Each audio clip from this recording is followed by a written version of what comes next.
from our Hall of Famer, Tere Elba.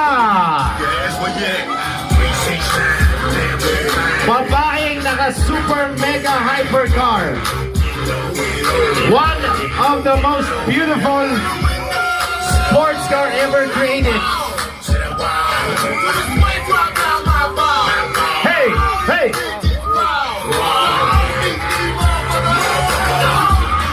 Again.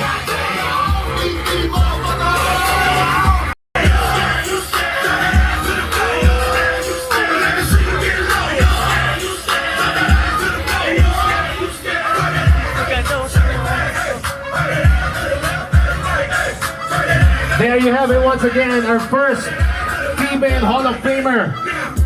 Kaya sa mga babaeng nandito, I'm sure, if you put your heart